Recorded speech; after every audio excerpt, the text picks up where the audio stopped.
Hello friends, welcome to my channel freshly baked by Shweta. তো বন্ধুরা, তোমরা সবাই কেমন আছো? আশা করি সবাই ভালো আছো। তো ফ্রেন্ডস, আমার একটা আজকে চকলেট কেকের অর্ডার ছিল, যেটা কি একটা বাচ্চার বার্থডে কেক ছিল। এটা হলো কাস্টমাইজড কেক। তো আমি এই যে এখানে যে স্পঞ্জটা বানিয়েছি, ওটাও কিন্তু আমি প্রিমিক্স দিয়েই বানিয়েছি।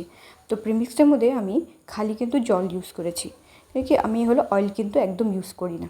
অয়েল ছাড়াও কিন্তু প্রিমিক্সের যে কেকগুলো হয় অনেক সফট হয়, তার জন্য আমি হলো কোনো অয়েল ইউজ করি না। আমি জাস্ট কেক টিনের মধ্যে একটু অয়েল গ্রিস করে নিই, তারপরে ব্যাটারটা আমি ঢেলে দিই। তারপর আমি হলো 10 মিনিটের জন্য 10 মিনিট আগেই আমি হলো আমার ওভেনটাকে প্রিহিট করে নিই। তারপর ব্যাটারটা ওটার মধ্যে ঢুকিয়ে দিই, আর এরকম একটা সফট কেক, স্পঞ্জি কেক হলো হয়ে যায়। তারপর আমরা অ্যাজ ইউজুয়াল ওখানে ক্রাম্বল কোট করি, যেখানে প্রথমে একটা লেয়ার দিই, তারপরে হলো আমি কিন্তু জল ইউজ করি, আমি কিন্তু কোনো ইউজ করি না তোমার সুগার ওয়াটার।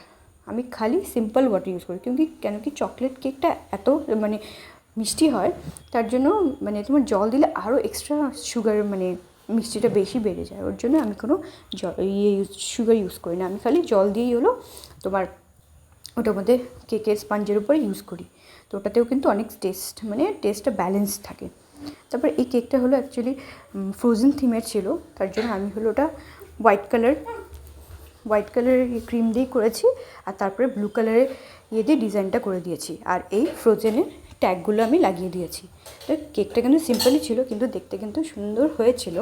তো তোমরা কিন্তু অবশ্যই বলবে কেকটা কেমন হয়েছে, ডিজাইনগুলোকে আরও তোমাদের অন্য কিছু জানতে হলে আমাকে কিন্তু এইখানে কিন্তু কমেন্ট করবে, আর লাইক শেয়ার সাবস্ক্রাইব কিন্তু অবশ্যই করবে, এটা কিন্তু ভুলবে না। তাহলে নতুন এরকম আরও নতুন ভিডিওস আমি আপলোড করতে পারবো তোমাদের জন্য।